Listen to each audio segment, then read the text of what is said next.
اب نوٹ کر لیجئے، یہ کتابیں اگر آپ پڑھنا چاہیں تو کتاب الملاحی میں پڑھیے. بدترین عذاب عربوں پر آیا کھڑا ہے، سروں پر ٹنا ہوا. بدترین ایسی جنگ ہونی ہے الملحمۃ العظمیٰ، جس کو کہ میں بھی آپ کو گواہی پیش کر دوں گا، جسے کہا گیا ہے دی لاسٹ کروسیڈ. بش نے بھی کروسیڈ کا لفظ بول دیا تھا، پھر واپس لیا اس نے. نکل جاتی ہے جس کے منہ سے سچی بات مستی میں. فقیہ مصلحت بھی سے وہ رندے پادہ خار اچھا، کروسیڈ کہہ کر پھر واپس کیا. یہ کروسیڈ، اس کے اوپر جس قدر نقصان ہونا ہے عربوں کا.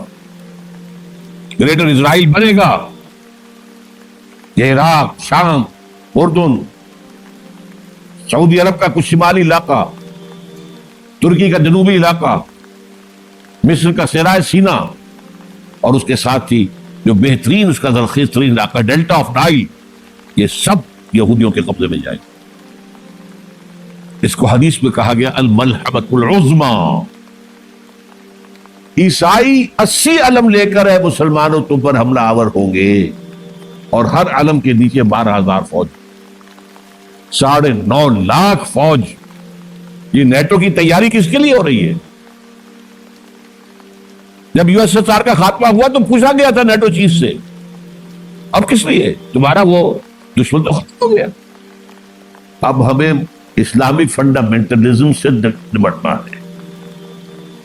وہ جانتے ہیں خطرہ یہی ہے، اب اسلام ابھر سکتا ہے. مسلمانوں کے سینوں کے اندر وہ آگ ہے، اوپر خاکستر آ گیا ہے، تمہیں اٹھانا بیٹھنا. یہ اندر تو انگارہ ہے، اوپر سے راکھ ہے، اس سے دھوکہ نہ کھا جانا ان کے دلوں کے اندر. اور بش نے کہا تھا مسلمان چاہتے ہیں کہ ہسپانیہ سے لے کر انڈونیشیا تک نظام خلافت قائم کریں. اور میں حیران ہوا تھا کہ اس کمبخت کو ہسپانیہ کا خیال کیسے آ گیا. ہمیں تو کبھی آتا ہی نہیں، ہم تو بھول گئے. وہ تو 500 برس پرانی بات ہے، جبکہ وہاں سے ہمیں نکال دیا گیا تھا. اگرچہ اقبال نے کہا تھا ہے ارض فلسطین پہ یہودی کا اگر حق، ہسپانیہ پر حق نہیں کیوں اہل عرب کا. ہسپانیہ میں تو 800 سال حکومت کی مسلمانوں نے، اور ابھی 500 برس سے گزرے ہیں نا. یہودی تو ارض مقدس سے 2000 سال نکالے گئے. انہیں ناکہ آباد کیا گیا، عربوں کے سینے میں خنجر پھونک دیا گیا. وہ چھوٹا سا ملک جو چاہتا کرتا، کوئی پوچھنے والا نہیں. امریکہ جیسے اپنے بیٹے کی حفاظت کرے ویسے کرتا ہے. اور حضور نے فرمایا ہے وہ جنگ جب ہوگی تو ایک باپ کے اگر 100 بیٹے ہوں گے تو 99 ختم ہو جائیں گے، ایک بچے کا. یہ حدیث ہے صحیح. اور آپ نے فرمایا ویل للعرب من شر قد اقترب، عربوں کے لیے ہلاکت ہے، عربوں کے لیے بربادی ہے اس شر سے جو قریب آ چکا. اور آج جس طرح انہوں نے ان کی تہذیب کو اختیار کر لیا، دبئی جا کر دیکھیے، بدترین مغربی معاشرہ جو ہے وہ دبئی کے اندر اپنے قائم کر کے دکھاتے. اب سعودی عرب اس راستے پر بڑھ رہا ہے. اور اس کے بعد نمبر 2 پر جو ہے ہم پاکستانی ہیں. لیکن میں اس کے پہلی بات جو کہہ رہا ہوں وہ تو یقینی ہے، اس میں تو احادیث صحیحہ ہوتی ہے. اگرچہ اس کے بعد پرچہ پلٹے گا، پھر حضرت مہدی کا ظہور ہوگا، اور حضرت عیسیٰ کا نزول ہوگا، اور وہ گریٹر اسرائیل گریٹر گریو یارڈ بنے گا یہودیوں کا. ایک ایک یہودی قتل ہوگا اور دفن ہوگا. یہ بات پہ ہونا ہے. میں پہلی بات میں فرض کر رہا ہوں وہ پاسا پلٹے گا جب پلٹے گا. ابھی جو سامنے ہے وہ کیا ہے؟ جس ملحمۃ العظمیٰ کہا حضور نے، جسے آرمگیڈون کہتے ہیں عیسائی. آرمگیڈون کی اگر کہیں جا کر آپ دیکھیں گے، آپ ڈکشنری میں مانی تو کیا لکھا ہے؟ A very big war which will be fought between the forces of evil and good before the end of this world. اس دنیا کے خاتمے سے پہلے خیر اور شر کی قوتوں کے درمیان بہت بڑی جنگ ہوگی. ارمجدون اسے کہتے ہیں عربی میں، اور آرمگیڈون اسے کہتے ہیں انگریزی کے اندر. اور یہ بائبل کی آخری کتاب کے اندر ہے، جو اس میں کہ مکاشفات یوحنا، ریولیشنز آف سینٹ جان. یہ تو میں کہہ رہا ہوں یقین کے ساتھ، اور زیادہ دور نہیں. آیا چاہتا ہے، اس لیے کہ یہودیوں کا اور عیسائی جو کنزرویٹوز ہیں، نیو کنزرویٹوز، ان کا 5 نکاتی ایجنڈا ہے متفق علیہ، جس کے تحت یہ جنگ صلیبی شروع کی گئی. تو سن لیجئے آپ. آرمیگیڈون نمبر 1، گریٹر اسرائیل قائم ہو جانا اس کے نتیجے میں نمبر 2، مسجد اقصی اور قبۃ الصخرہ کو گرانا نمبر 3، وہاں 3rd ٹیمپل، وہ مسجد جو حضرت سلیمان نے بنائی تھی 1000 قبل مسیح میں، پھر برباد کی تھی نیبوکدنیزر نے، دوبارہ بنائی گئی، پھر دوبارہ ختم ہوئی 70 عیسوی اب تک گری پڑی. ان کا خانہ کعبہ گرا ہوا ہے 70 عیسوی سے لے کر آج تک. ایک دیوار ہے ویلنگ وال، جہاں جاتے ہیں، روتے ہیں، پیٹتے ہیں، باتیں کرتے ہیں، وہاں وہ بنے گا 3rd ٹیمپل.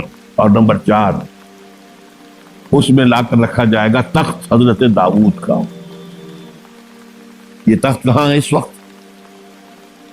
یہ لندن شریف کے اندر جو ان کی پارلیمنٹ کا جو چرچ ہے، ویسٹ منسٹر ایبے، اس میں رکھا ہوا ہے.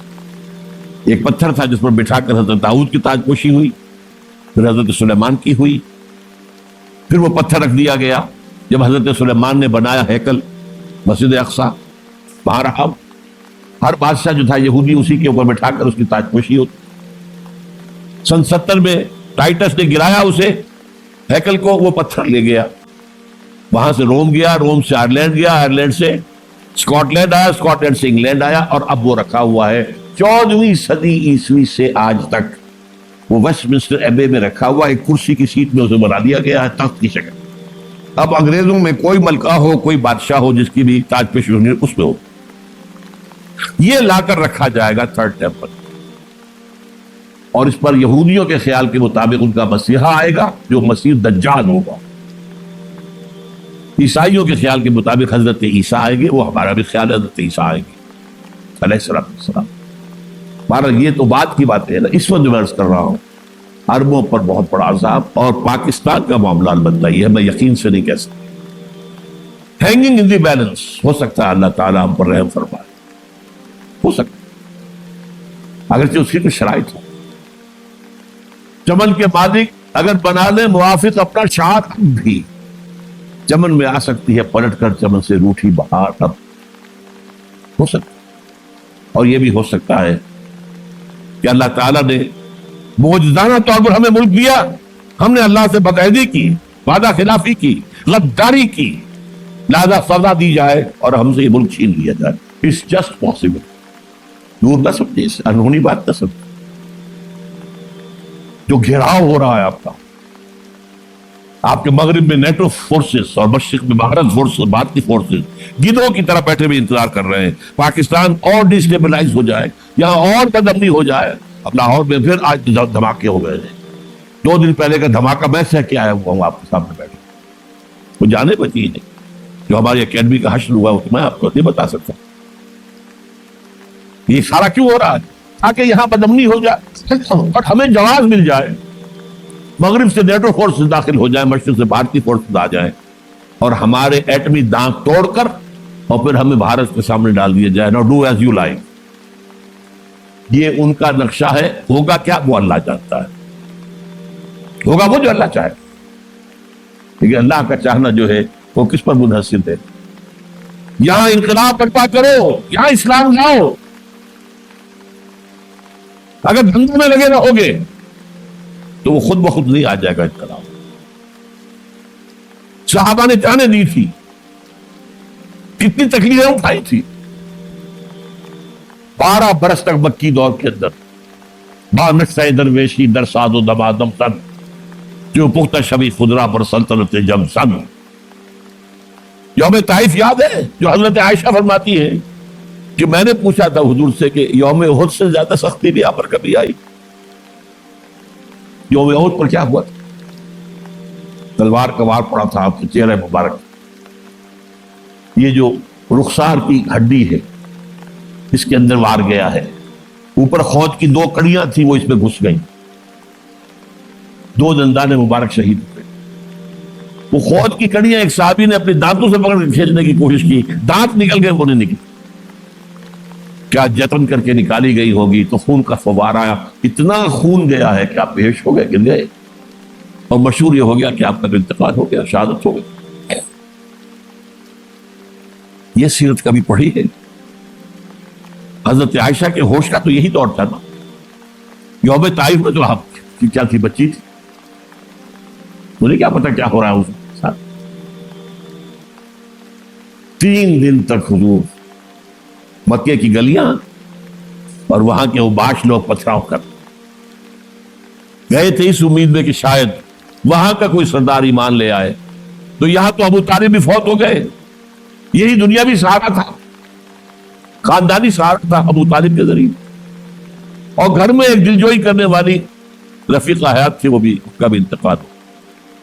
آپ نے کہا یہ عام الحزن ہے، اب تو سب کو طے ہو گیا قریش کو کہ آپ جیسے قتل کر دو، اسی لیے آپ گئے طائف، شاید وہاں کا کوئی بڑا سردار مانے ایمان لے آئے مجھ پر، تو میں اپنا مرکز ادھر شفٹ کر دوں۔ تینوں سے ملے ہیں، تینوں نے وہ جواب دیے، نکل جاؤ یہاں سے، میں تمہارے ساتھ بات بھی کرنے کو تیار ہوں۔ اچھا، تمہارے سوا کوئی نہیں ملا تھا اللہ کو نبی بنا کر بھیجنے کے لیے؟ دیکھو جاؤ، میں بات نہیں کرنا چاہتا، ہو سکتا ہے میں بے عزتی کر بیٹھوں، واقعی تم اللہ کے نبی ہو تو میں مارا جاؤں گا، جاؤ جاؤ جاؤ۔ یہ سلوک محبت کے ساتھ، اور پھر چھوکروں کو، اسٹریٹ ارچنز جنہیں آپ کہتے ہیں، اشارہ کیا تھا، خبر لو، ان پتھراؤ ہو رہا ہے، ساتھ میں ہے ہی نہیں ایک آدمی، صرف زید ابن حارثہ۔ اب سامنے سے پتھر آ رہے ہیں تو حضرت زید آگے آ جاتے ہیں، مجھے لے کے پتھر وضو کر رہے، آپ پیچھے سے آ رہے ہیں، چاروں طرف سے تو ڈھانپ نہیں بن سکتا ہے، جسم لہو لوہا، خون جا کر جوتیوں میں جم گیا ہے، جوتی اتر نہیں تھی۔ پھر وہاں سے واپسی پر دعا مانگی، اللہم الیک اشکو ضعف قوتی وقلت حیلتی وہوانی علی الناس، اللہ تیری جناب میں فریاد لے کر آیا ہوں اپنی قوت کی کمی کا، اپنے وسائل کی کمی، اور جو ذلت و خواری ہو رہی ہے لوگوں کے سامنے، الا ملتقنی، مجھے کس کے حوالے کر دیا، الا بعیدی یتجہمنی، یہ میرے اوپر ہجوم کر کے آ جائے ہم میں، اور عدو من لگتا ہمرے، یہ دشمن کے حوالے میرا معاملہ کیا جو چاہے کرتے ہو۔ لیکن پھر عبدیت غالب آتی ہے، ان لم یکن علی غضبک فلا ابالی، اللہ اگر تو ناراض نہیں ہے تو مجھے کوئی پرواہ نہیں، سر تقدیم خم ہے جو مزاج یاد میں آئے، مجھے اندیشہ یہ ہے کہ تو ناراض تو نہیں۔ یہ تکلیفیں جھیلی ہیں، سینکڑوں صحابہ نے جانوں کا نذرانہ پیش کیا ہے، احزاب کی جنگ میں فاقوں پر فاقے ہو رہے تھے، اور ان فاقوں کی حالت میں خندق کھودنے کا حکم ملا ہے، لوگوں کی کمریں دوہری ہو رہی، پتھر باندھے ہیں اپنے پیٹوں سے، اپنی چادروں کے ساتھ کس کر کمر دوہری نہ ہو جائے۔ اور جب صحابہ کدالیں چلا رہے ہیں تو کیا کہہ رہے ہیں، نحن الذین بایعوا محمدا علی الجہاد ما بقینا ابدا، اللہم لا عیش الا عیش الاخرہ۔ صحابہ کہتے تھے ہم وہ لوگ ہیں جنہوں نے محمد سے بیعت کی ہے کہ جہاد کرتے رہیں گے جب تک جان میں جان نکل جائے تو بات، اور جان ہے، چاہے ابھی بھوک سے کمر دوڑی ہوئی جا رہی، جان تو ہے۔ اور ایک دفعہ کہتے تھے اللہم لا عیش الا عیش الاخرہ، اللہ عیش زندگی تو آخرت کی زندگی ہے۔ اور حضور فرماتے تھے، حضور کے بیٹھے ہوئے نہیں تھے گاؤں تکیہ لگا کر، پتھر اٹھا کر خندق میں سے لے جا کے باہر پھینک رہے تھے۔ جب صحابہ کہتے ہیں اللہم لا عیش الا عیش الاخرہ، حضور فرما رہے ہیں فاغفر الانصار والمہاجرہ، اے اللہ ان انصار المہاجرین کی مغفرت فرما۔ پھر حضور کی خدمت میں کچھ لوگ آئے، حضور اب یہ فاقہ ناقابل برداشت ہو گیا، دیکھیے ہم نے یہ پتھر باندھے ہوئے، حضور نے کرتا اٹھا کر دکھایا، وہاں 2 پتھر باندھے ہوئے۔ یہ ہے سیرت نبی۔ آپ کس چیز کو سیرت نبی سمجھتے ہیں؟ بہرحال اس موضوع پر میری ایک کتاب ہے منہج انقلاب نبوی، کہ انقلاب کیسے آیا تھا۔ اگر دل میں ذرا بھی آرزو پیدا ہو گئی ہو کہ اللہ قبول کرنے مجھے تھی، مجھے قبول کر لے اس کام کو، تو وہ کتاب آپ کے لیے مسٹ کا پڑھ